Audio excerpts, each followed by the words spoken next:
kabar Bu? Semua sehat? Alhamdulillah. Bapak sehat Pak? Alhamdulillah. Yang di belakang kelihatan? Apa yang kelihatan? Ya gitu lah pokoknya.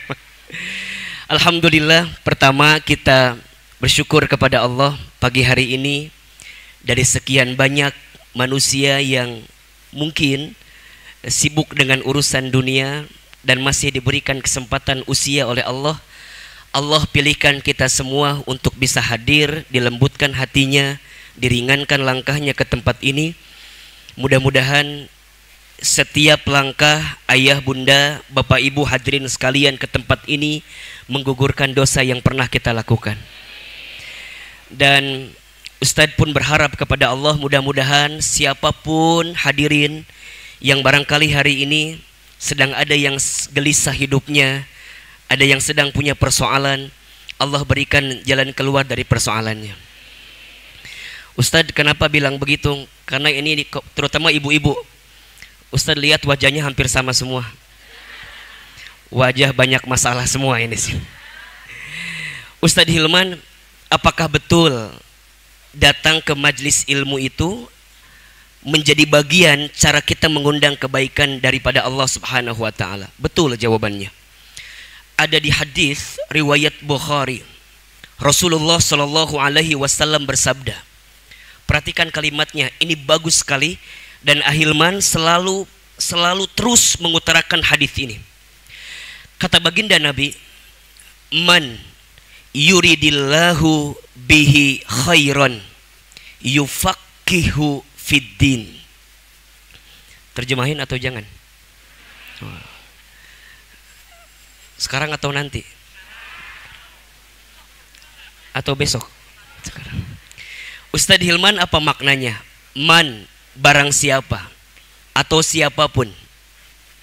Bapak ibu yang dirahmati Allah, kalau menemukan kalimat man dalam bahasa Arab, itu maknanya mencakup semua jenis manusia. Laki-lakikah dia, perempuankah dia? Hidungnya mancungkah dia atau ulah pesek teuing atau kurang mancung ya. Hidungnya mancung atau kurang mancung, badannya tinggi atau tinggi yang belum jadi, kira-kira gitu ya. Duduk di depan atau belakangkah dia? Siapapun orangnya, kalau menemukan kalimat man maka dituju pada hadis ini. Apa kata baginda Nabi? Man, siapapun, laki-laki, perempuan, dosanya banyak atau sedikit, di depan, di belakang, bagaimanapun fisiknya, yuridillahu, yang diinginkan oleh Allah. Lihat kalimatnya, yang diinginkan oleh Allah. Punten Ustadz mau nanya, kalau yang ingin manusia, lebih banyak yang terjadi atau yang tidak terjadi? Saya ulangi pertanyaannya ya. Sebelah kiri ada Lola mikir nate. Kira-kira. Kalau yang ingin manusia, lebih banyak yang terjadi atau yang tidak terjadi? Saya bisa pastikan, kalau yang ingin manusia, lebih banyak yang tidak terjadi daripada yang terjadinya. Gak usah jauh-jauh lah. Contoh yang paling mudah. Ibu-ibu punya suami yang di rumah sekarang. Kalau boleh flashback, mungkin suami kita teh bukan yang kita rencanakan. Betul atau enggak? Bener ini teh kumaha? Punten Ustadz, kok bisa begitu? Kan dulu mah waktu sebelum nikah teh dekatnya sama si Ramli itu kan. Terus sekarang nikahnya sama si Aceng itu kan ya. Kan itu di luar perencanaan kita, betul apa enggak? Banyak dalam hidup ini yang tidak sesuai dengan rencana kita. Ya? Ustadz juga dulu nggak pernah kebayang tinggal di Bogor. Orang Garut ya, kemudian kuliah ke Libya, kemudian ke Bogor, sampai kemudian tinggal di Bogor. Nggak pernah kebayang jadi orang Bogor. Dan barangkali sekarang dikenal di Bogor. Yang kenal, yang gemang gawe gitu. Nggak pernah kebayang gitu. Karena bukan kita yang merencanakan, tapi Allah yang merencanakan. Beda kalimatnya. Kalau Allah yang ingin, pasti terjadi atau ada kemungkinan tidak terjadi? Pasti terjadi. Surat Yasin ayat kedua terakhir. Ayah bunda hafal ayatnya. Innama amruhu idza arada syai'an ayyaqula lahu kun fayakun. Kalau Allah mau, Allah tinggal bilang jadi, maka jadilah.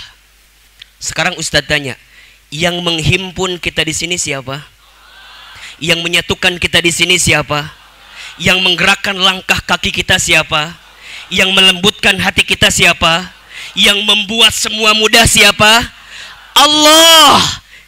Mungkin semalam kita merencanakan pengen datang, tapi barangkali pagi tadi banyak yang gak jadi datang. Betul apa enggak? Banyak merencanakan A, pengen B, pengen C, pengen D. Kalau Allah yang gak mau, Allah gak ngizinin, Allah gak ngasih ridho, gak akan pernah jadi milik kita. Maka lihat tadi hadisnya, barang siapa yang diinginkan oleh Allah dan pahami oleh ayah bunda sekalian, Allah itu tahu takaran ukuran kehidupan kita semua. Semut hitam bertengger di batu yang hitam, di sebuah gua yang gelap, muncul di malam hari. Mungkin kita tak bisa melihatnya, tapi Allah bisa melihat atau tidak? Bisa. Daun kering berguguran dari pohonnya, berserakan di atas tanah. Mungkin kita tak bisa menghitungnya, tapi Allah bisa menghitungnya? Bisa menghitungnya. Maka dalam hadis tadi, baginda Nabi sampaikan kepada kita, barang siapa yang diinginkan oleh Allah. Siapa Ustadz? Bihi, terhadap orang itu, dengan keinginan Allahnya. Apa? Khairan, kebaikan dalam hidupnya. Punten. Kalau ibu bapak, hadirin sekalian, menemukan kalimat khairan dalam bahasa Arab, itu maknanya kebaikan multidimensi, yakni kebaikan dunia dan kebaikan akhirat. Jadi kebaikannya dua, kebaikan dunia, kebaikan akhirat. Jadi kalau kita terjemahkan ulang, siapapun barang siapa yang diinginkan oleh Allah mendapatkan kebaikan dunia dan kebaikan akhirat. Karena kalau kebaikannya parsial itu menggunakan kalimatnya hasanah. Makanya ada doa kan, Rabbana atina fid dunya hasanah wa fil akhirati hasanah wa qina. Tapi kalau hasanahnya dihimpun dua-duanya, itu kalimatnya khairan. Maka mohon maaf, kalau ibu bapak misalnya tanya orang Arab gitu ya, atau pernah belajar bahasa Arab, ketika ditanya kaifa haluk, apa jawabannya? Ana bi khair. Maknanya adalah baik di dunia, baik di akhirat. Sekarang Ahilman mau tanya, saya mau tanya kepada bapak ibu sekalian, siapa di sini yang pengen mendapatkan kebaikan dunia dan akhirat? Semua mau? Atau ada yang ngomong begini, Ustadz, kena naon lah aku mah di dunia kieu da geus ripuh kumaha deui atunya. Udahlah pasrah kumaha Allah we lah, pokona mah da nguna geus kieu lah, orang sangsara ya hirup jeung si Aceng kieu we terus misal. Mohon maaf ya, barangkali ada yang ngomong begitu, kemudian dia berharap nggak apa-apa lah Ustaz, dunia dia emang udah terlanjur gini, itu juga salah pilih kumaha deui atuh da geus kieu lah pokona mah. Mohon maaf. Barangkali sedikit yang bilang seperti itu. Atau juga sebaliknya, nggak ada juga yang bilang begini, Ustaz, aku mah di dunia harus bahagia. Emang kumaha gitu? Ya di akhirat mah udah hopeless atau kumahanya sigana agak sulit dapat surga teh. Kumaha gitu? Atau suami kita juga jauh tina soleh Ustaz. Kumaha geus aku mah baik di dunia, yang penting akhirat mah kumaha kewe. Kan nggak ada juga. Maunya baik dua-duanya kan? Dunianya baik, akhiratnya baik. Betul atau tidak? Ustaz, dunia itu apa kebaikan ciri-cirinya? Mudah. Coba Ustaz mau tanya, kebaikan dunia apa yang oleh Bapak Ibu inginkan dalam hidup? Sehat. Sehatnya sehat apa? Sehat apa? Rohani, jasmani. Betul? Oke. Apalagi? Hah? Coba jangan yang abstrak jawaban teh. Anu jelas kebaikan dunia itu apa contohnya coba? Hah? Menihara rese ngajawab teh. Langsung we punya rumah, pengen apa enggak? Itu kan rumah teh kebaikan dunia. Ustadz rumahnya kumaha? Rumahnya pengen yang luas dan lunas. Nya tuh berenan luas sungkul mah ari ngutang mah da lieur, bener teu? Luas dan lunas. Setuju apa enggak? Pengen punya apa lagi? Mobil. Ulah mobil jawaban teh. Da mobil ge banyak pilihan teh. Naon. Pengen punya kendaraan. Yang apa Ustadz? Yang bisa dipakai. Ya iya tuh. Kendaraan bisa dipakai. Banyak apa enggak? Banyak. Punten, banyak gak orang punya kendaraan gak bisa dipakai? Banyak. Mendingan kita. Rek warna berem, hayu. Hejo, mangga. Biru, siap. Naon maknana? Angkot, beres. Kendaraan bisa dipakai. Ada nggak orang yang punya kendaraan deg-degan pakai kendaraan? Ada. Diintai sama yang leasing, bener tuh? Mendingan orang nyantai, nyuci hente, nyerpis hente, naik dinaikkan, turun, gitu. Tenang, we. Kendaraan yang bisa dipakai. Terus apa lagi? Punya pasangan yang apa? Naon? Yang soleh kan abstrak jawabanana. Nu pasti we punya pasangan yang pas.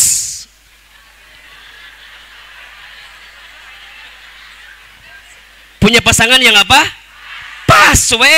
Pas kumaha Ustad? Pas ditinggalkan teu bikin gelisah, betul nggak? Ibu kan kalau punya suami kayak Ustad Hilman bikin gelisah tuh. Deg-degan. Udahlah ibu terimakan we Pak Aceng eta emang geus kitu jawabanana. Bapak juga sama Pak. Kalau punya istri nggak usah yang cantik-cantik amat Pak. Kenapa? Yang cantik teh biayana mahal Pak. Bener teh sih Bu? Bener Pak, puntennya. Dah kalau yang cantik mah tuh mahal. Belum lagi perawatan kulitnya. Betul apa enggak? Ya, kadang ada krim malam, ada krim pagi. Hesek kalau yang cantik mah. Mendingan yang geus nu kieu lah. Nu kieu gitu. Kan nu kieu mah enggak ada make up, bisa pakai apu. Bener tuh. Kan jadi tenang lah hidup ini teh, beneran. Jadi minta yang apa? Yang pas. Ibu juga sama, pas. Nyari suami teh yang pas we, pas dibawa kondangan gak malu-maluin kan? Kan kita mah kadang-kadang suka begitunya sama si ayah teh. Ayah anterin aja ya, tapi jangan turun. Nah, ulah turun bapak teh. Bapak malah mau turun sok ngisinkeun nya. Tapi kan yang pas-pas aja, pas. Da pohon maaf, ibu punya suami yang soleh. Ari ibu nata soleh mah teu kuat da. Bener teh sih. Suami kita teh solehna luar biasa, rajin puasa tiap malam.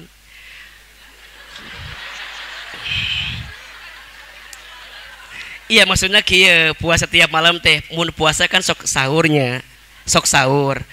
Dan kebetulan suami ibu mah lamun sahur teh kudu make sambal wae.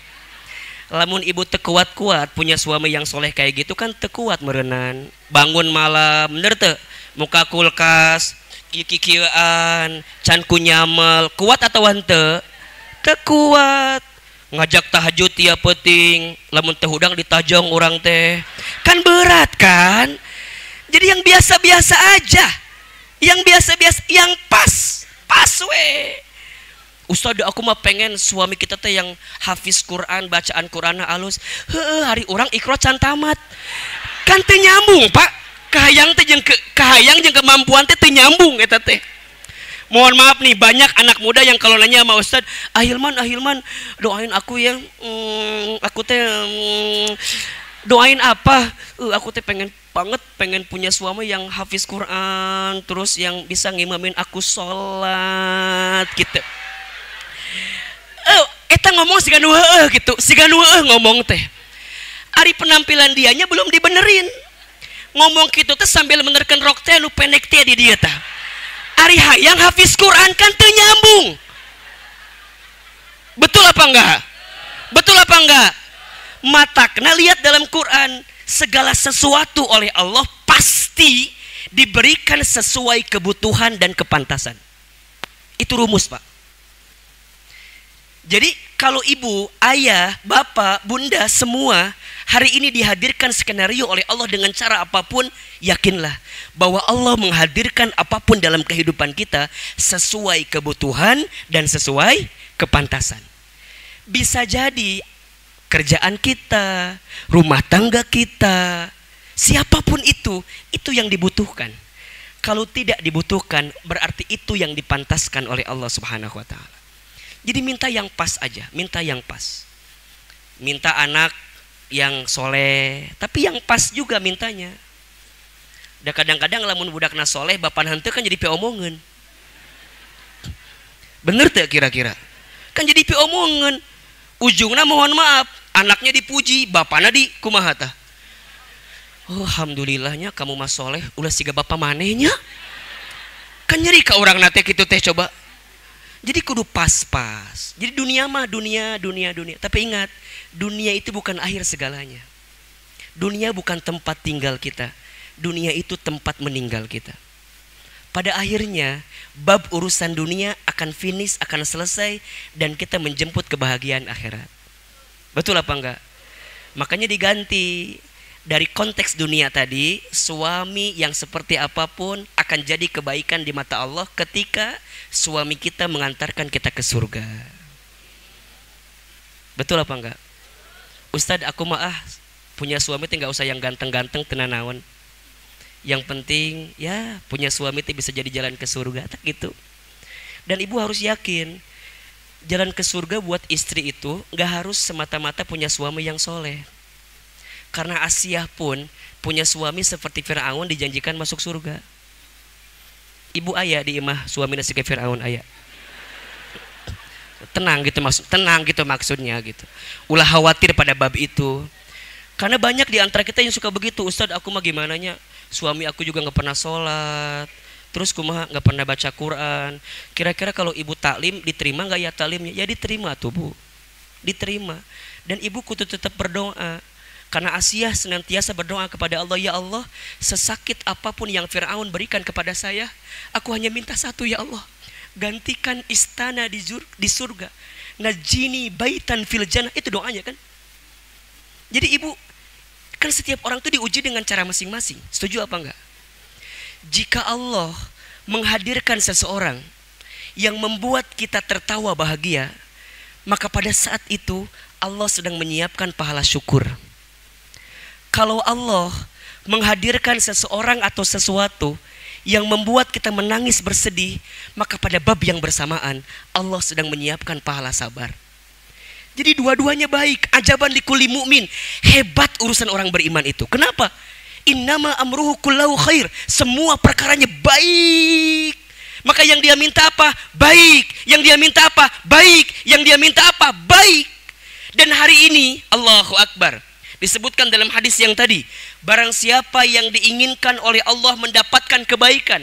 Ustadz Hilman, gimana caranya agar Allah berikan kebaikan? Lihat kalimatnya, yufaqihu fiddin. Di antara caranya, Allah akan berikan kemudahan kepada kita untuk memahami urusan agama kita. Jadi kenapa pagi-pagi berbondong-bondong bangun di pagi hari dalam keadaan dingin, gerimis, tapi kenapa ayah bunda masih dimudahkan oleh Allah ke tempat ini? Yakin Allah sedang siapkan kebaikan dalam kehidupan kita. Ustadz Hilman, kemarin seharian kita ada kompetisi futsal teman hijrah se-Bogoraya. Anak-anak muda semua. Selesai jam 7 malam. Malam tabligh akbar di Bintaro. Selesai jam 1 malam. Kemudian istirahat. Tadi jam 3:30 berangkat dari Bintaro ke Bogor. Ustadz nggak capek? Capek. Tapi kenapa Ustadz mau? Karena Ustadz yakin setiap datang ke taklim ada kebaikan yang Allah sedang siapkan. Karena mohon maaf kita nggak pernah tahu. Barangkali kita di rumah berdoa, tapi lisan kita tumpul karena maksiat kita banyak. Lisan kita tumpul doanya karena barangkali dosa kita banyak. Kita datang ke Al-Ihya pagi hari ini, bertemu dengan guru-guru kita. Barangkali kita minjam lisan guru kita, karena mungkin kesolehannya lebih baik daripada kita, ibadahnya lebih banyak daripada kita. Guru kita Abi Tamrin keberkahannya mungkin lebih banyak dibanding kita. Maka Bapak Ibu yang dirahmati Allah, tidak ada cara yang paling hebat, yang paling istimewa, yang paling kuat untuk bisa mengangkat kehidupan kita, diberikan kebaikan oleh Allah, kecuali mengundang dengan urusan agama dalam kehidupan kita. Mudahnya begini kalimatnya. Kalau hari ini ayah, bunda, bapak, ibu sekalian punya persoalan dalam kehidupannya, cek urusan agamanya. Saya ulangi. Kalau hari ini ayah, bunda, bapak, ibu, teman-teman sekalian sedang punya persoalan dalam kehidupan dan sulit mengatasinya, sulit mendapatkan jalan keluarnya, mudah saja. Coba evaluasi, barangkali ada urusan agama kita yang belum disempurnakan dalam kehidupan ini. Dan kalau kita mengutip misalnya, ada dua cara yang Allah sampaikan dalam Al-Quran agar hidup kita diangkat derajatnya oleh Allah. Ada di surat Al-Mujadilah ayat 11. Surat Al-Mujadilah ayat 11. Itu keterangannya langsung fokus di pertengahan ayatnya saja. Auzubillahi minasyaitonirrajim. Bismillahirrahmanirrahim. Yarfa'illahu alladhina amanu minkum walladzina utul ilma darajat. Yarfa' itu fi'il mudhari'. Fi'il mudhari' itu dalam ilmu shorof itu bermakna kata kerja sedang dan akan dilakukan. Itu fi'il mudhari'. Jadi menerjemahkannya begini, yarfa'illah, Allah sedang, akan, dan terus menerus mengangkat gitu. Siapa Ustadz? Pertama nih. Alladzina amanu minkum, orang yang beriman di antara kamu sekalian. Iman. Orang beriman tidak akan pernah sulit hidupnya. Orang beriman tidak akan pernah lemah menyikapi setiap persoalan kehidupannya. Orang beriman tidak akan pernah gelisah dengan setiap apapun yang datang dalam kehidupannya. Kenapa? Karena dia punya iman. Ustaz, ma maknal iman? Apa itu iman? Apa itu iman? Dulu kita pernah belajar dalam pesantren kita barangkali. Iman itu kan maknanya 3 kan? Al-i'tiqadu bil qalbi, meyakini dengan hati. Wa iqrarum bil lisan, diucapkan dengan lisan. Wal a'malu bil arkan, dan dibuktikan dengan anggota tubuh kita. Itu iman namanya. Iman itu adanya di hati, iman itu adanya di lisan, iman itu adanya di amal perbuatan. Mohon maaf, kalau bicara hati, Ustaz yakin di sini hatinya semua terpaut sama Allah. Kalau bicara lisan, kita sudah mengucapkan kalimat asyhadu alla ilaha illallah wa asyhadu anna muhammadar rasulullah. Maknanya beriman kepada Allah. Pertanyaan selanjutnya adalah, apakah iman kita sudah dibuktikan dengan amal atau tidak? Itu pertanyaannya. Iman itu ikrar, amal itu bukti daripada ikrarnya. Iman itu cinta, tapi amal itu bukti cintanya. Ibu, dulu waktu suami ibu deketin ibu, masih ingat? Masih ingat masa-masa kelam itu masih? Yang suami ibu ngan mere nasi goreng, masih kan itu ya. Kalau ngan nasi goreng martabak, etage kadang-kadang setahun sekali mere martabak oge. Dia bilang cinta sama kita, tapi nggak ada buktinya. Kita percaya apa enggak? Nggak percaya. Kan yang membuat kita memilih seseorang dengan perasaan cintanya karena saat dia berani membuktikannya. Betul apa enggak? Ini mewakili netizen biasanya gitu. Saya ulangi ya. Coba, punten, ini saya kenapa banyak ke perempuan? Karena yang banyak terluka itu perempuan. Bener, Ustadz kok bisa begitu? Bunda kan ada dalam kata para ulama kan, bahkan kata Nabi kalau nggak salah, al-mar'atu kal mir'ah katanya. Perempuan itu seperti cermin, Pak. Gimana Ustadz? Cermin itu kalau sudah pecah, mungkin kamu bisa merangkai pecahan kacanya atau cerminnya, tapi pantulannya tidak akan sempurna seperti sedia kala.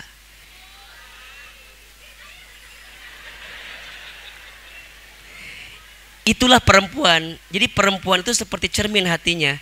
Dia kalau sudah terluka mungkin bisa memaafkan, tapi tak mudah melupakan. Betul ya? Wuh. Makanya kan kita seringkali menemukan kalimat bahwa perempuan itu katanya ya diciptakan dari tulang rusuk sebelah kiri dekat ke hati, kan gitu. Kenapa perempuan tak diciptakan dari tulang kaki bagian bawah?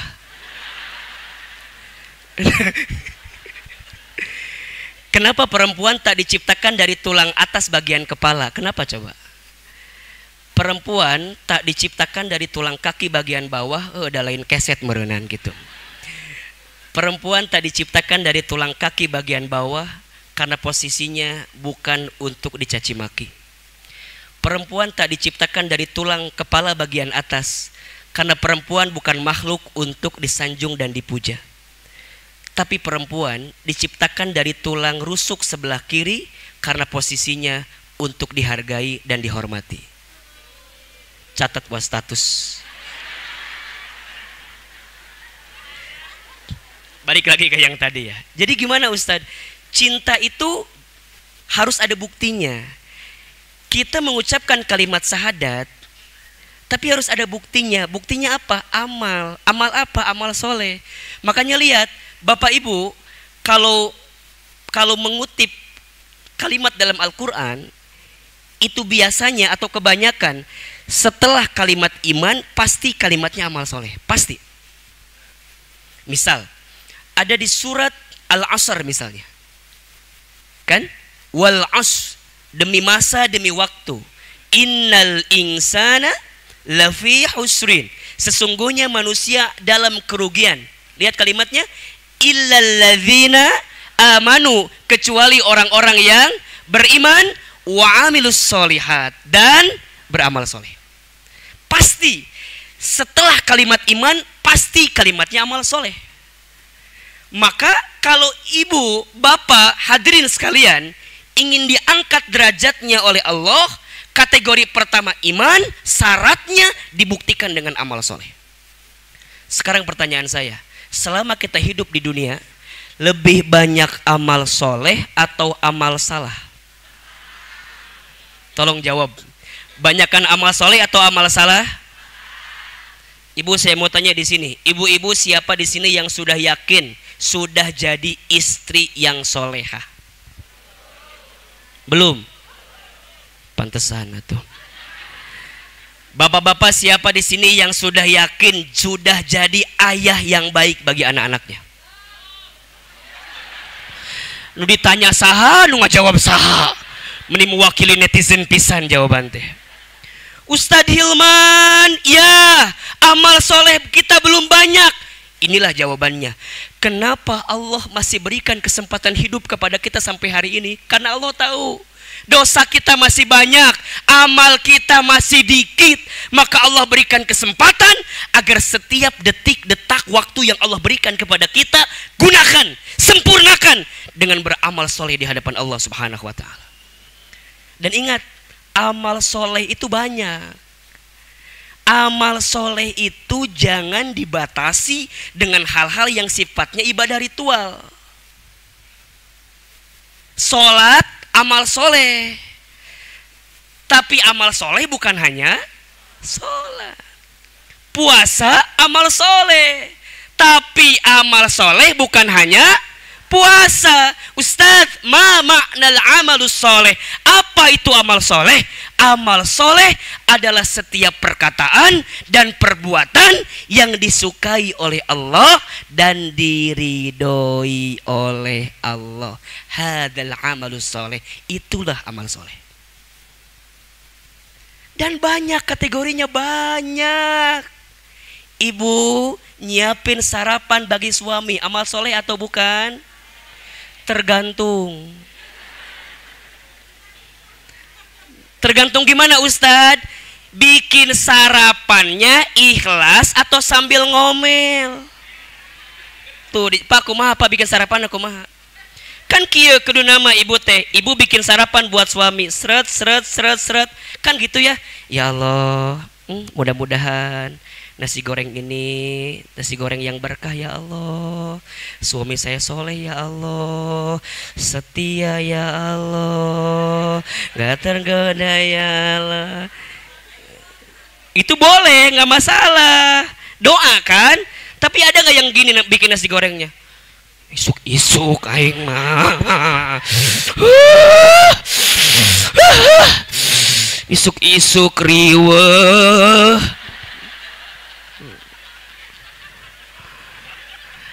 Pak, saya mau tanya, di sini ada yang begitu apa enggak? Ada yang begitu? Istri saha nu kitu teh? Mohon maaf, bikin nasi gorengnya amal soleh, tapi lisannya jadi amal salah. Mana gaji kurang, aing mah. Wah, kahayang loba. Banget goreng. Hati-hati. Yang di sini kalau masih seperti itu, imannya nggak lurus dengan amal solehnya. Ibu berkali-kali Ustadz Hilman sampaikan, ibu itu melayani suami bukan semata-mata melayani suami, bukan. Ini sebagai bukti taat kita kepada siapa? Allah. Kalau ibu ngukur kebaikan sama suami karena sebabnya taat sama suami, mohon maaf, kita taat sama suami akan hitung-hitungan. Tergantung tanggal bulan. Betul apa enggak? Jangan begitu, Bun. Jangan begitu, Bunda, Mama, sayang, jangan begitu. Kita itu taat sama suami karena tahu ini bagian taat iman kepada siapa? Allah. Ima kadang-kadang kumaha tuh. Suami datang pulang kerja, Assalamualaikum, ayah pulang. Jam seberapa? Iya. Tanginas kene geus balik. Kalau pulangnya tanginas kene diomongkeun. Kalau pulangnya agak malaman saeutik, Assalamualaikum, ayah pulang. Waalaikumsalam, ti mana wae atuh kasep. Ngador we pagawean seh. Gak boleh gitu, Bun. Itu amal soleh yang kemudian jadi berubah jadi amal salah. Ibu sudah ikhlas jadi istrinya suami, itu udah luar biasa. Tapi kalau selama menjadi istri tidak pandai beramal soleh di hadapan Allah dengan cara taat kepada suami, hati-hati. Perempuan disebutkan dalam hadis, banyak perempuan yang masuk neraka karena apa, Ustadz? Al-fammu, karena lisannya. Satu, karena para istri yang tidak pernah bersyukur dengan apa yang suaminya belikan. Dan yang kedua, para istri yang senantiasa menolak kemauan suami sesuai dengan apa yang Allah ajarkan dalam kehidupannya. Jadi kumaha Ustadz, tapi kan kumaha tuh Ustadz, ada suami aku juga sarwana. Sarwa oke bapak, Pak. Enak gantian saya suami. Coba saya mau tanya, Pak. Kalau ada istri yang salah bapak atau istri bapak?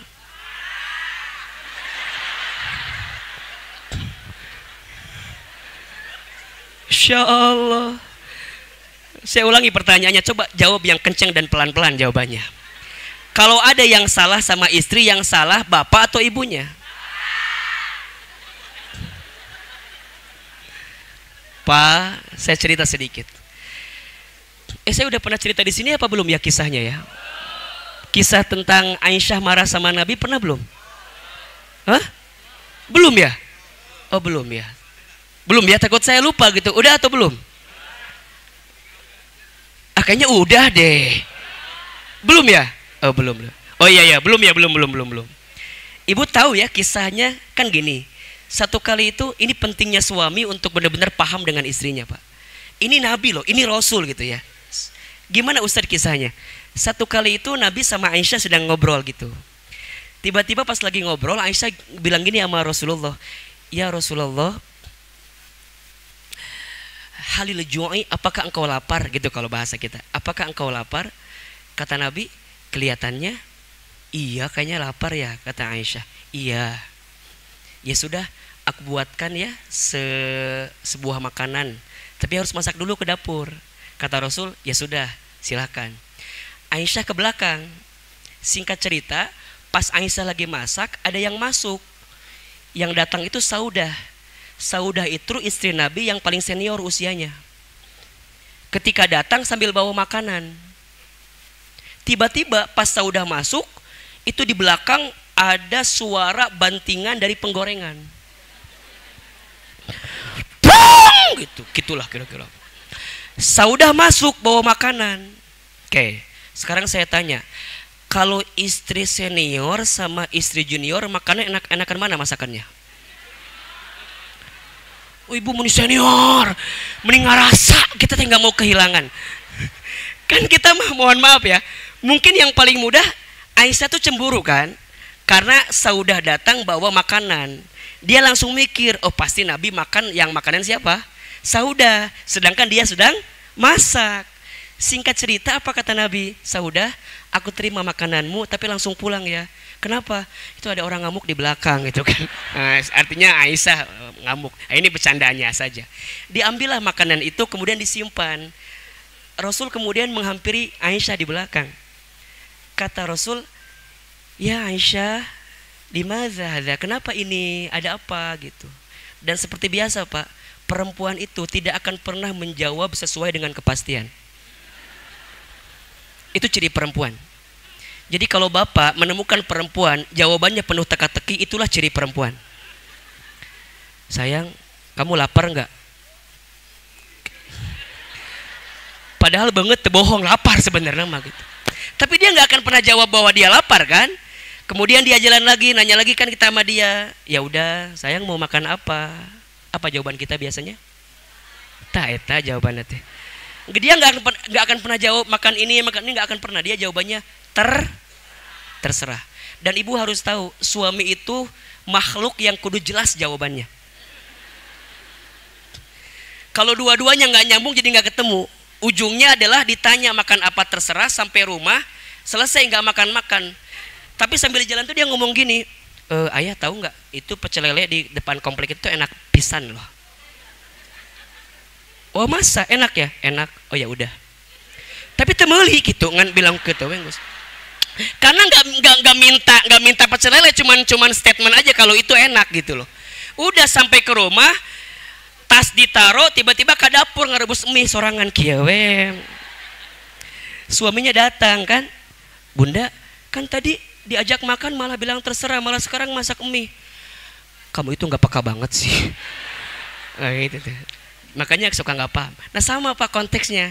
Rasul nanya sama Aisyah, apa kata Aisyah? Enggak ada. Kata Nabi, kenapa? Enggak ada. Kenapa? Enggak ada.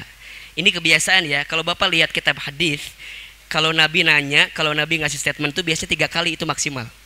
Untuk meyakinkan bahwa masih ada peluang untuk bertanya atau untuk mengklarifikasi gitu. Nah sama, ditanya lagi oleh Nabi, kenapa 3 kali? Kata Aisyah, enggak. Ya sudah, kamu marah ya? Kata Nabi. Enggak. Ya terus kunaon? Henteu. Serba bingung ya pokoknya mah pada hari itu teh. Singkat cerita gini kata Aisyah, ya Rasul, aku pengen pulang ke rumah. Aku mau ngelaporin sama ayahku. Kata Nabi dalam hati ia memberennya, Ari Aisyah, kamu teh paham gak? Bapak kamu teh siapa? Kan bapaknya teh siapa? Abu Bakar. Abu Bakar tuh siapanya Rasul? Sahabat plus muridnya Rasulullah. Kabayang tuh kiai rek dilaporkan ke muridna. Kan nyambung logika kita mah gitu. Mungkin kalau Nabi kayak kita ya akan ngomong gini, Ari kamu Aisyah mikir enggak? Abu Bakar teh siapanya aku. Tapi saking solehnya itu Nabi, Masya Allah ya. Apa jawaban Rasul? Kata Rasul, oh sekarang mau main lapor-lapor ini digituin. Ya sudah, mau sendirian atau mau dianterin? Coba Pak, mau sendirian atau mau dianterin? Coba saya mau nanya yang bapak-bapak, Pak, kalau istri kita pengen pulang ke rumahnya, Bapak dikumahakan? Dikumahakan. Kamu mau pulang? Jiki sorangan.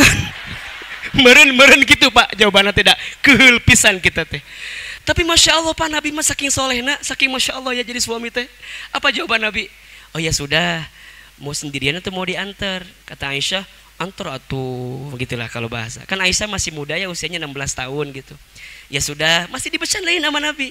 Ya udah, diantarnya mau pakai apa? Kan Nabi itu punya 3 kendaraan kan. Kalau jarak jauh banget pakainya unta, jarak menengah kuda, jarak dekat keledai atau himar. Sama kayak kita lah, jarak jauh banget Pajero, jarak menengah Avanza, jarak dekat Suprafit gitu, motor. Terus kata Aisyah, oh, ya udah pakai yang cepat aja lah. Saya lihat di Google Maps gurun pasir macet gitu. Meren gitu lah mun ayeuna mah obrolana karena gitulah ya. Udah akhirnya berangkatlah. Masya Allah, ini Masya Allah. Sampai ke sana di rumahnya Abu Bakar, ketuk pintu kan, Assalamualaikum. Abu Bakar kaget karena ini suaranya Rasulullah gitu loh. Maka Abu Bakar kemudian lari membuka pintu. Waalaikumsalam. Masya Allah ya Rasulullah. Kenapa engkau datang ke sini? Karena biasanya Rasul itu kalau butuh sama Abu Bakar yang datang ke rumahnya. Ini Rasul datang ke rumah siapa? Abu Bakar. Abu Bakar kaget kan. Sampai tiba-tiba kata Abu Bakar, ya Rasulullah kenapa? Tiba-tiba Rasul mau jawab, langsung ditimpali oleh Aisyah. Apa kata Aisyah? Ayah, yang butuh sama engkau bukan Rasul tapi aku. Biasa perempuan. Makhluk yang tidak pernah salah kan itu perempuan. Masya Allah, kemudian Aisyah ceritalah. Aisyah kenapa? Dia cerita loh. Iya aku nih begini, aku cemburu karena aku lagi masak, datang Saudah. Aku takut Nabi itu makan makanan Saudah. Aku tuh kesal, aku bantingin penggorengan, aku marah dan segala macam lah. Biasalah perempuan kan ngomong sorangan gitu. Liur lah pokoknya. Kemana-mana. Abis gitu Abu Bakar ngomong gini sama Aisyah. Aisyah, ambil kata-katamu. Khud sautuk. Maksudnya ambil kata-katamu. Jangan ngomong lagi. Minta maaf sama Rasul. Kenapa? Apa yang kamu sampaikan itu tidak benar. Karena Nabi nggak akan pernah begitu. Perkataannya, perbuatannya Al-Quran. Uswatun hasanah. Nggak mungkin kayak begitu. Kata Aisyah, apa jawabannya? Tapi kan aku yang ngalamin. Biasa perempuan. Dibenerin makin nggak bener lama-lama kan. Udah akhirnya Abu Bakar kan marah. Abu Bakar berdiri kemudian ngangkat tangan. Mau menampar siapa? Aisyah. Set. Ketika mau nampar kemudian Rasul bangun. Langsung megang tangannya Abu Bakar. Shh. Gitu. Kayak film Cinta Suci gitulah pokoknya nama. Langsung dipegang. Set. Jangan Abu Bakar. Ya Rasul, ini Aisyah harus dikasih pelajaran. Apa jawaban Rasul? Lama, jangan Abu Bakar. Kenapa? Kalau ada yang salah dengan istriku, bukan kesalahan istriku, tapi kesalahan aku yang menjadi suaminya.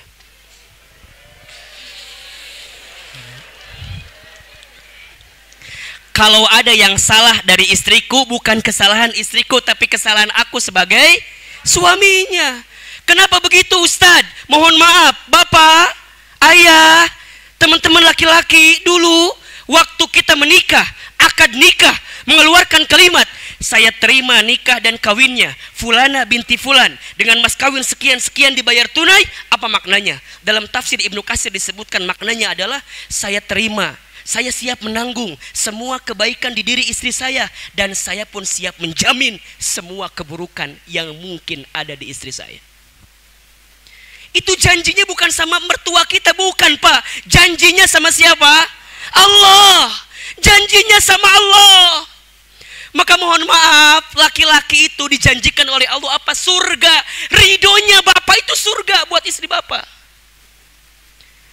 Dan ibu gak usah minta macam-macam sama suami, Bu.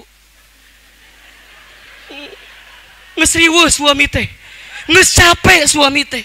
Beban pundaknya berat. Ibu gak usah minta apa-apa, minta sama suami, ayah ridho ya. Ridho ya. Ibu udah pernah nanya belum sama suami? Bapak-bapak, Ari Bapak ridho teh punya istri kayak aku. Pernah nanya kayak gitu apa enggak sih? Bapak tak, ini ibu teh surga ibu ya. Ibu mungkin gaji suami gak seberapa, gak penting. Asal ridho dengan kita. Suami ibu dagangnya rugi, gak penting. Yang penting ridho sama kita. Suami ibu penghasilannya pas-pasan gak penting. Yang penting suami ibu apa? Ridho. Makanya mohon maaf kalau nanti ibu meninggal ya. Ibu meninggal Kemudian suami ibu ke depan bilang gini, "Assalamualaikum Bapak Ibu, terima kasih sudah hadir untuk menyolatkan jenazah istri saya. Selama saya nikah dengan istri saya adalah perempuan yang solehah, istri yang baik, dan saya ridho dengan istri saya." Allahu Akbar. Surga, yadkhulunal jannah min kulli abwab. Silahkan ibu masuk surga dari pintu manapun. Matakna pulang dari sini, suami suruh latihan. Latihan sambutan, Pak, sambutan heula, Pak.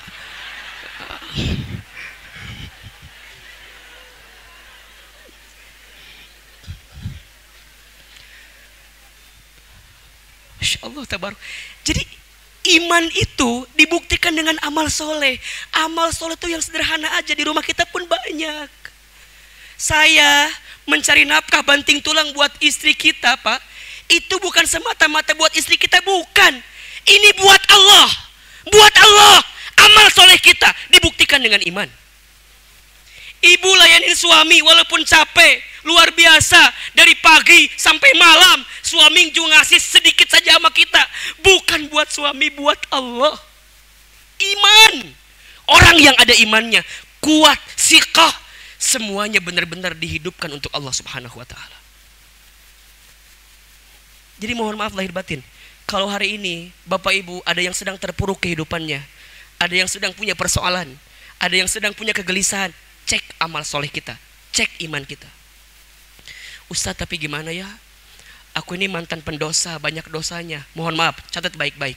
Allah itu lebih mencintai orang yang banyak dosa, kemudian dia bertaubat, daripada orang yang soleh, tapi dia merasa tidak pernah punya salah dalam kehidupan. Saya ulangi kalimatnya. Allah itu lebih mencintai orang yang banyak dosa, kemudian dia bertaubat, daripada orang yang soleh, tapi dia merasa tidak pernah punya salah dalam kehidupan. Surat Al-Baqarah 222, ujung ayatnya. Innallaha yuhibbut tawwabina wa yuhibbul mutatahhirin. Kenapa Ustadz Hilman bikin gerakan komunitas teman hijrah di Bogor, anak-anak muda semua? Karena saya juga dulu sama, saya pernah tenggelam, saya pernah terjatuh, saya pernah lupa sama Allah. Hidup saya dihabiskan nyanyi dari panggung ke panggung, tepara ruguh, luar biasa. Terus kemudian gimana Ustadz? Allah kasih jalan, berikan hijrah kalau bahasa anak muda sekarang. Kalau dulu namanya taubat. Cuman mungkin taubat sieun teh nggak ada yang enak. Hijrah berada di seetikan di kayakeun hijrah sarua-saruakeun di ujung nama taubat kembali kepada Allah. Kullu bani adamu khata'un. Setiap manusia pernah punya salah. Wa khairul khata'ina at-tawwabun. Dan sebaik-baiknya orang yang pernah punya salah adalah orang yang segera kembali kepada Allah Subhanahu wa taala. Ayo. Mau sampai kapan sih kayak gitu terus? Mau sampai kapan sih kita dibikin dosa terus? Mau sampai kapan sih kita dibikin maksiat terus? Hidup ini singkat. Semua orang akan ketemu finish masing-masing. Apa finishnya Ustadz? Mati. Semua akan ketemu dengan wafat. Ibnu Qayyim al-Jauziyah menyebutkan, hidup kita ini hakikatnya hanya menunggu waktu sholat dan disolatkan.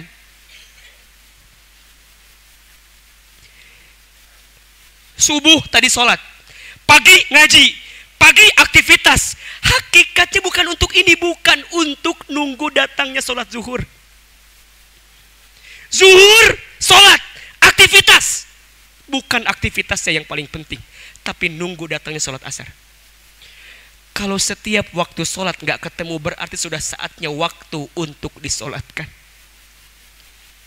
Kalau tidak ada iman di hati kita, kalau nggak dibuktikan dengan amal soleh, percuma. Dan yang kedua, utul ilma darajat. Orang yang benar-benar mendekat dengan ilmu. Lihat ilmu di sana. Ilmu di sana kalimatnya ma'rifat. Dalam ilmu nahwu, kalimat itu ada dua. Ada yang bentuknya nakirah, ada yang bentuknya ma'rifat. Kalau bentuknya ma'rifat, apa cirinya Ustaz? Ada alif lam di depannya. Maknanya yang dimaksud ilmu di sana bukan ilmu sembarangan. Semua para ulama sepakat, semua ahli tafsir sepakat, ilmu di sana yang akan mengangkat derajat manusia adalah ilmu agama. Dan ilmu agama di belakangnya ada siapa? Ulama. ilmu depannya, belakangnya ada siapa? Ulama. Maka mohon maaf, orang kita kalau sedang punya persoalan dalam kehidupan, ingin Allah berikan jalan keluar, maka jawabannya adalah perbanyak ilmunya. Atau mendekatlah kepada ulama. Perbanyak ilmunya atau mendekat kepada ulama. Ustadz, ma maknal ilmu? Nah, kita bahas. Punten. Ilmu itu sesuatu yang saat kita mendapatkan pemahamannya membuat kita satu lebih dekat dengan Allah, dan yang kedua lebih hikmah kepada sesama manusia. Itu ilmu namanya. Makanya nanti cabang ilmu itu kan dibuat, ada tingkatannya. Ada ilmu, ini bicaranya benar salah, baik buruk, itu ilmu tuh. Nanti naik lagi ada ma'rifat namanya. Ma'rifat itu dengan ilmunya membuat kita makin dekat dengan Allah. Amal buktinya. Ibu ngaji dengan ustadz di Bogor segala macam. Yang paling penting bukan hanya ilmunya, tapi diamalin di rumah kita. Setelah itu naik levelnya hikmah. Apa itu hikmah? Hikmah itu bijak. Hikmah itu arif. Makin banyak ilmunya, makin sedikit menyalahkan orang lain. Saya tegasin ini. Makin banyak ilmunya, lisannya makin terjaga, hatinya makin jernih, tak mudah menyalahkan orang lain. Jadi gimana Ustadz? Kalau ada orang yang merasa ilmunya banyak, tapi lisannya mudah menyalahkan orang lain, mudah mengkafirkan, mudah membid'ahkan, mudah menyalahkan, barangkali ilmunya baru sekedar disimpan di kepalanya, belum sampai dalam hatinya. Makanya lihat, coba doa Nabi Ibrahim ketika minta ilmu sama Allah, apa doanya? Rabbi ja'alni hikmatan. Ya Allah, jadikan aku ahli hikmah, jadikan aku ahli yang arif. Berkali-kali Ustaz sampaikan dimanapun, ngaji itu, taklim itu, kajian itu bukan untuk lebih baik dari orang lain. Bukan. Ngaji itu untuk lebih baik dari sebelumnya. Ukurannya bukan orang lain, ukurannya kita. Terlalu banyak dosa kita untuk bisa melihat orang lain. Aib kita terlalu melimpah untuk punya waktu ngomongin orang lain. Ingat rumusnya. Sebaik-baiknya diri kita, lebih baik orang lain. Seburuk-buruknya orang lain, lebih buruk diri kita. Kita ini semua cuman ditutupin aibnya aja sama Allah. Dan kalau seandainya itu dibuka, demi Allah. Jadi gimana Ustadz? Ilmu itu kan gimana tugasnya? Faridotun, wajib. Dari sejak lahir sampai ke liang lahat. Makanya cari ulama yang Masya Allah, ulama yang istiqomah. Lihat peringatan daripada Rasulullah SAW. Barang siapa yang jauh dari ulama, barang siapa yang kemudian menzolimi ulama, barang siapa yang kemudian menyakiti ulama, ada 3 azab yang Allah akan datangkan kepada negeri tersebut. 1, negeri tersebut akan dikirimkan azab, bencana, musibah terus menerus. Yang kedua, ujiannya adalah akan dihadirkan pemimpin yang zolim. Dan yang ketiga, kalaupun dia beramal, amalnya sia-sia di hadapan Allah Subhanahu wa taala. Belajar tanpa guru, gurunya siapa? Syaitan. Maka penting punya guru, penting kita cinta sama ulama. Ustadz kalau diundang sama Al-Ihya gak bisa nolak. Bukan gak bisa nolak gara-gara gak ada jadwal. Sorry to say. Emang gitunya. Bukan, kenapa? Karena saking cinta dengan ulama. Pengen, ayo. Kemarin mungkin Bapak Ibu ada yang follow Instagram saya, Ahilman Fauzi. Follow tolong. Saya mungkin ada yang follow Instagram saya, Ahilman Fauzi. Saya lihat mungkin di story saya baru pulang dari Saudi Arabia. Kemarin kita ketemu dengan Habib Rizik Sihab di sana. Mungkin Bapak Ibu ada yang tahu dan lihat Instagram saya. Masya Allah. Ustadz, kenapa setiap umroh pengen sekali ketemu dengan beliau? Jangankan mendengar kalimatnya, menatap wajahnya saja. Itu jadi energi buat kita.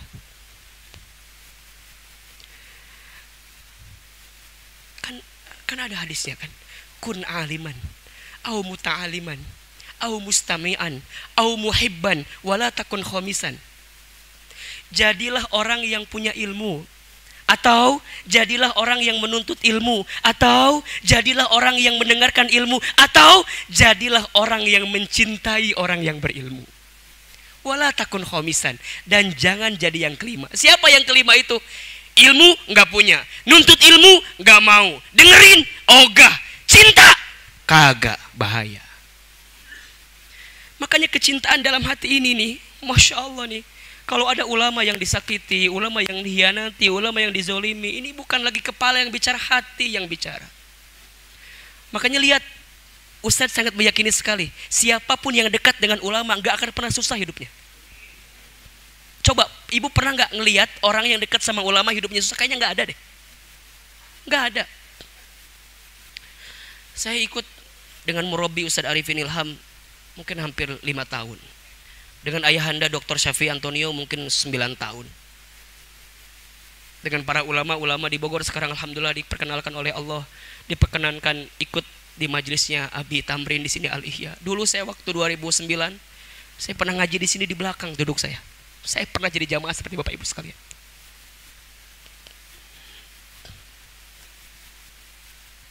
Pernah ada di antara lingkungan ini. Pernah ada di sini di kerumunan Bapak Ibu sekalian. Satu kali saya pernah bilang sama Allah, ya Allah, di pagi hari percis jam segini tuh, satu saat kalau memang ada kesempatannya, saya pengen, ya Allah. Karena waktu pesantren saya memang punya modal gitu, juara syarhil Quran, sering dakwah, ceramah gitu. Makanya saya dalam hati, ya Allah pengen. Dan masya Allah 10 tahun kemudian, 2019 kemarin terakhir, hari ini 2020, Allah berikan kemudahan jalan. Cinta dengan ilmu, cinta dengan ulama. Makanya lihat, orang sibuk mencari harta, maka dia akan sibuk menjaga hartanya. Tapi orang yang sibuk mencari ilmu, maka ilmunya yang akan menjaga dirinya. Bapak punya anak, jangan mewariskan harta, habis. Tapi wariskan ilmu. Yang hari ini sedang belajar, capek Ustadz, lelah Ustadz. Ya, kata Imam Syafi'i, barang siapa yang berlelah dalam belajar, maka dia akan mendapatkan manisnya setelah belajar itu.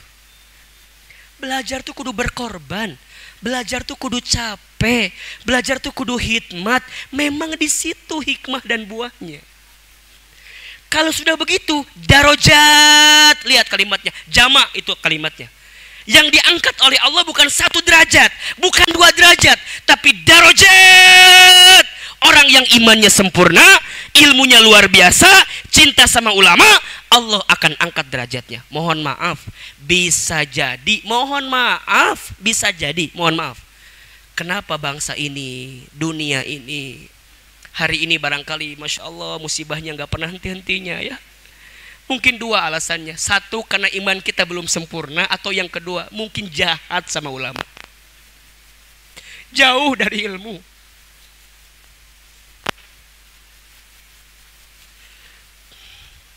Virus corona.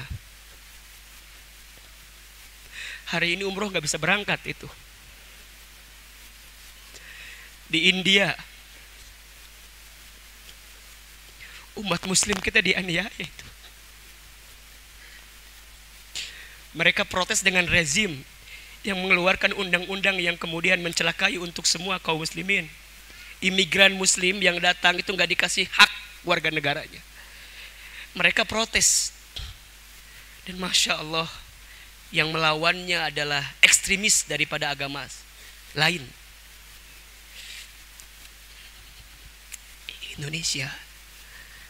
Indonesia kalau umatnya gak belajar dari itu semua. Indonesia kalau gak belajar dari itu semua, hati-hati, kita pun juga mungkin bisa kayak begitu gitu loh. Kitanya harus kuat, kitanya harus bareng-bareng, kita harus sama-sama saling jaga, saling nguatin. Ustadz mungkin bagian ngamanin anak-anak muda di Bogor barangkali. Saya ceramahnya di anak-anak muda, ceramahnya dengan ibu-ibu kebanyakan. Memang bagiannya barangkali di situ. Allah berikan kemudahannya di situ. Yang lucu adalah, mohon maaf ya, kenapa sih di antara kita ini umat muslim malah sering nyelang di antara kita? Si A dengan si B, beda mazhab lah, beda inilah, beda inilah. Ya Allah, PR kita lebih banyak dari itu semua. Ngerasa guru saya paling benar, guru kamu gak benar, udahlah cukup. Mau sampai kapan kayak begitu terus? Tantangan Islam tuh lebih banyak daripada sekedar ngurusin bid'ah gak bid'ah, daripada sekedar kunut gak kunut, tarawih 2, 3, 11, terlalu kecil. Kalau Islam ini hanya dipakai untuk ngurusin yang seperti itu. Masing-masing punya zonanya, masing-masing punya perannya, masing-masing punya aktualisasinya. Yang penting berkontribusi untuk Islam. Betul apa enggak? Betul apa betul? Jadi sekarang tanyakan sama diri kita, kontribusi apa yang sudah kita berikan buat Islam ini loh. Punya harta, berikan hartanya. Punya tenaga, berikan tenaganya. Punya lisan, medsos, suarakan di medsosnya. Kalau nggak punya Ustaz semua bagaimana? Doakan. Itu yang kita butuhkan dalam hidup ini. Maka ayah, bunda yang dirahmati Allah, kita harus berbenah dari mulai sekarang. Apa yang kita benahi? 2 tadi. 1, iman kita perbaiki. Dengan cara apa? Buktikan dengan amal soleh. Pulang dari sini, ayo lomba-lomba beramal soleh. Lomba-lomba beramal soleh. Ini bulan Rajab. Ibu bapak tahu, bulan Rajab adalah bulan haram yang setiap amal soleh dilipat gandakan pahalanya. Ibu saum di bulan Rajab itu pahalanya lebih besar daripada saum di bulan-bulan yang lain. Ibu taklim, bapak kajian di bulan Rajab itu maknanya pahalanya lebih besar daripada bulan-bulan yang lain. Ibu bapak sedekah di bulan Rajab itu pahalanya lebih besar daripada bulan-bulan yang lain. Puncaknya Ramadan. Ini latihan. Rajab, Sa'ban itu latihan. Dalam hadis disebutkan Nabi itu tidak pernah banyak berpuasa sunnah kecuali di antara Rajab dan Sa'ban. Sunnah buat latihan ketemu Ramadan. Ustadz, gimana kalau kita nggak ketemu dengan Ramadan? Allahu Akbar. Kalau nggak kita ketemu dengan Ramadan, maka amalan Rajab Sa'ban itu persembahkan kepada Allah. Ya Allah, mudah-mudahan ini mengganti amalan saya kalau saya nggak sampai dengan Ramadan. Makanya lihat doa para ulama kan, Allahumma barik lana fi Rajaba wa Sya'bana wa balighna Ramadan. Wa balighna Ramadan. Sampaikan kami ke bulan Ramadan. Walaupun mungkin mohon maaf di sini ada yang nggak akan sampai dengan Ramadan. Karena usia nggak ada yang tahu kan. Makanya isi amal, isi amal, isi amal. Amal tanpa ilmu buta jadinya. Ilmu, cintai ulama, dekat dengan ulama. Allahu Akbar, Masya Allah, Tabarakallah. Mudah-mudahan apa yang hari ini Ustaz sampaikan bisa menggugah hati Bapak Ibu sekalian. Agenda kita masih panjang dalam hidup ini. Dunia bukan akhir segalanya. After this, setelah dunia ini kita masih menatap alam kubur kita, masih menatap alam akhirat kita. Maka kita berharap kepada Allah, kelak kita semua dikumpulkan di surganya Allah Subhanahu wa Ta'ala. Kalau kita nggak punya lisan yang tajam dalam doa karena dosa dan maksiat kita, maka kita minta keberkahan dari para ulama kita. Yang kita tahu al-ulama'u warasatul anbiya, ulama itu pewaris para nabi. Dan kita berharap menjadi umat Nabi SAW, dan kelak kita mendapatkan syafaat dari Rasulullah SAW. Terakhir, mari kita angkat kedua telapak tangan kita. Kita berdoa kepada Allah Subhanahu wa Ta'ala. Mohon ada sisi pertanyaan, tapi sudah 7:30, bagaimana ini? Hah? Ada yang mau bertanya atau gimana? Ada yang mau bertanya atau tidak? Cukup? Kalau yang mau bertanya silakan DM ke Instagram saya aja, Ahilman Fauzi, ya. Atau ada yang mau disampaikan atau yang ditambahkan, ada? Cukup ya? Cukup hari ini? Sudah 7:30, kelihatan ibu-ibu mau ada yang ke kondangan. Barakallahu fikum. Kita angkat kedua telapak tangan kita, kita berdoa kepada Allah Subhanahu wa Ta'ala. Doa di pagi hari setelah kita duduk di majelis ilmu, insyaallah doa-doa yang mustajab insyaallah. Al-Fatihah. Auzubillahi minasyaitonir rajim. Bismillahirrahmanirrahim. Alhamdulillahirabbil alamin. Ar-Rahmanir-Rahim Maliki Iyyaka na'budu wa iyyaka nasta'in Shiratal ladzina ghairil maghdubi 'alaihim waladdallin. Istighfar 3 kali. Astaghfirullahaladzim, Astaghfirullahaladzim, Astaghfirullahaladzim. Angkat kedua telapak tangan kita, tundukkan kepala kita, tutup kedua mata kita. Seandainya bisa menangis, menangislah. Karena air mata yang menetes itu tanda serius dia berdoa. Ada 3 air mata yang haram menyentuh api neraka. 1, air mata yang menetes karena bertaubat di hadapan Allah. 2, air mata yang menetes karena rindu berjumpa dengan Allah. 3, air mata yang menetes karena mengharapkan keridhaan Allah. Barang siapa yang berdoa serius, kata Allah, aku malu tidak mengabulkan doa-doanya. Aminkan dalam hati masing-masing. Angkat kedua telapak tangan kita. A'udzubillahi minasyaitonirrajim. Bismillahirrahmanirrahim. Alhamdulillahi rabbil alamin.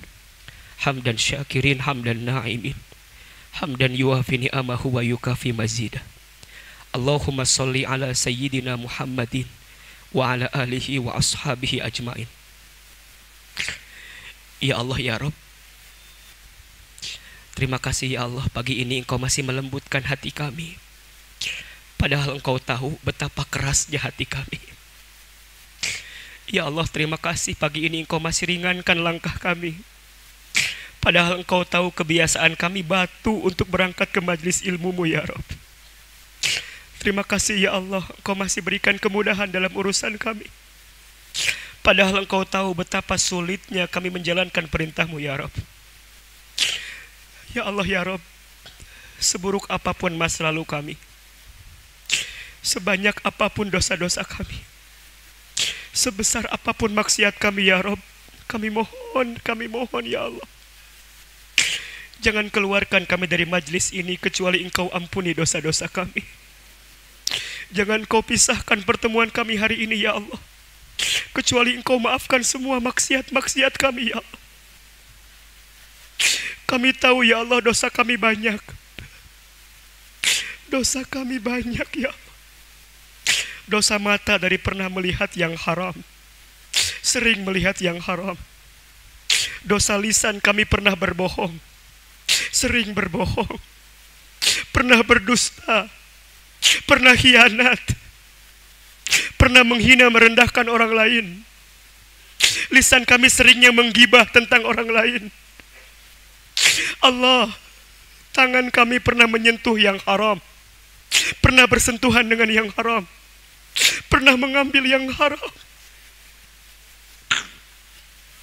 Perut kami ya Allah pernah masuk harta yang haram,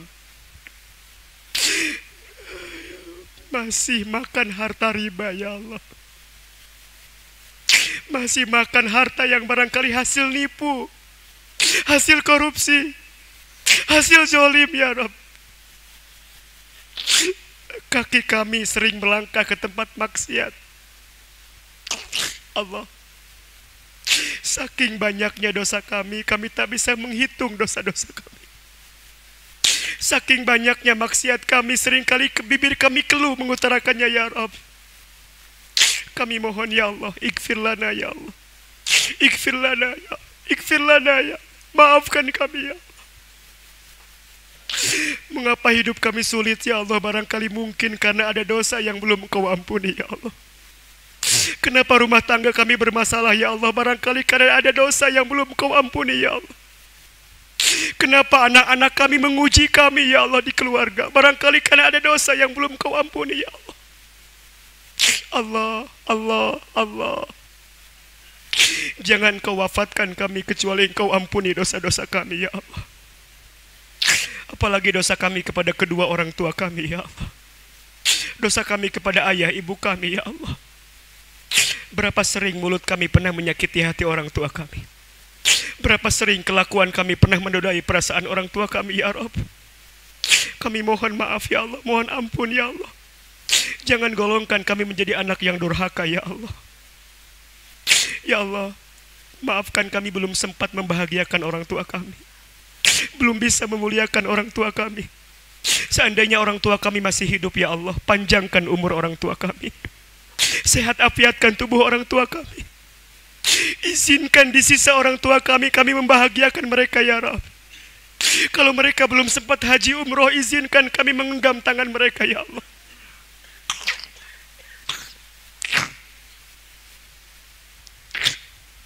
Namun seandainya orang tua kami ada yang sudah wafat, ya Allah, lapangkan alam kuburnya. Terima iman Islamnya. Terangi alam kuburnya ya Allah. Titip salam kami kepada orang tua kami yang sudah wafat ya Rabb. Kumpulkan kami bersama orang tua kami nanti di surgamu ya Allah. Sebutkan nama orang tua kita masing-masing. Bapak Haji Rosi, Ibu Haji Sofia ya Allah. Ya Allah, maafkan orang tua kami jikalau ibadahnya kurang, karena barangkali masa mudanya dihabiskan untuk mengurus kami ya Allah. Maafkan orang tua kami jikalau ilmunya kurang, karena barangkali masa mudanya capek mencari nafkah untuk kami ya Allah. Ya Allah, ya Allah, siapapun hari ini yang hadir bawa banyak persoalan ya Allah, yang sedang sulit hidupnya, yang sedang susah hidupnya ya Allah, kami mohon ya Allah, hadirkan ketenangan dalam hati kami ya Allah. Tunjukkan jalan keluar untuk semua kesulitan kami ya Allah. Ibu bapak hadirin, silahkan berdoa sesuai dengan hajatnya masing-masing. Bismillahirrahmanirrahim ya Allah. Kau yang bukan segalanya ya Allah, kepada kami ya Allah, tidak ada yang mengatasi kami ya Allah.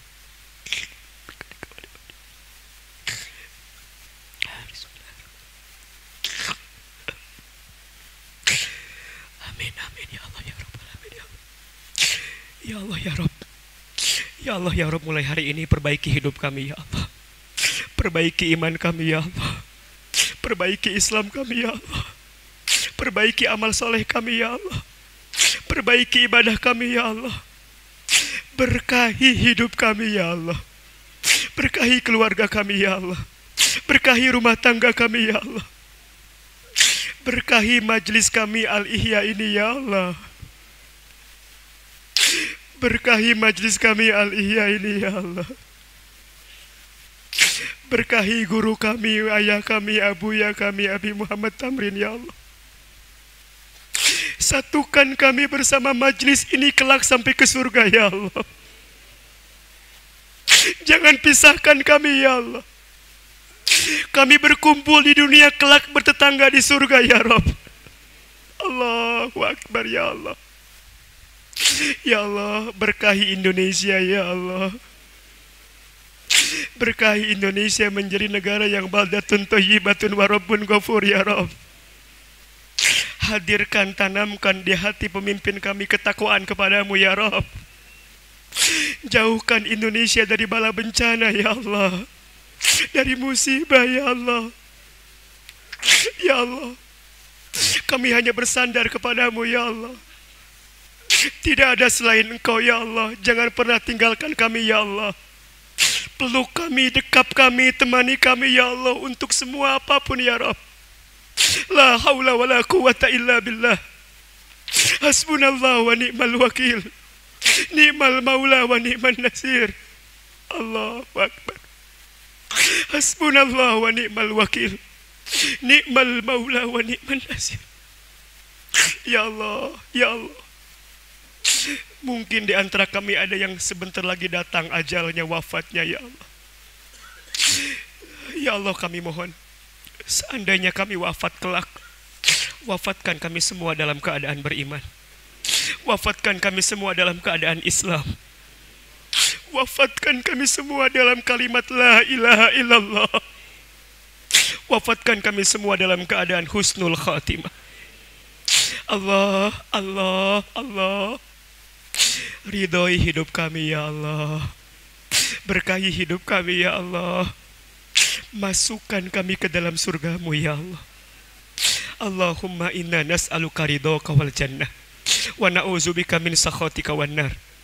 Allahumma inna nas'aluka salamatan fid din, wa afiatan fil jasad, wa ziyadatan fil ilmi, wa barakatan fil rizqi, wa taubatan qoblal maut, wa rahmatan indal maut, wa maghfiratan ba'dal maut.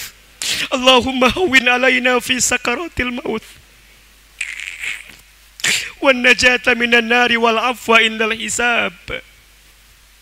Rabbana la tuzigh qulubana ba'da idh hadaitana wa hab lana min ladunka rahmah innaka antal wahhab.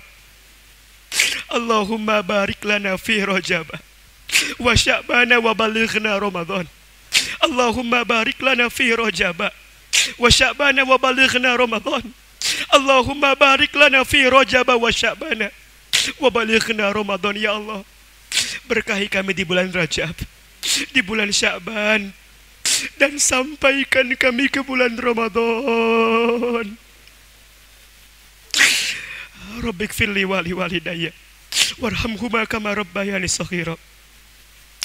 Rabbana hab lana min azwajina wa dhurriyyatina qurrata a'yunin waj'alna lil muttaqina imama. Rabbana taqabbal minna innaka antas samiul alim wa tub alaina innaka antat tawwabur rahim. Rabbana atina fid dunya hasanah wa fil akhirati hasanah wa qina azabannar. Subhana rabbika rabbil izzati amma yasifun. Wassalamun alal mursalin walhamdulillahi rabbil alamin.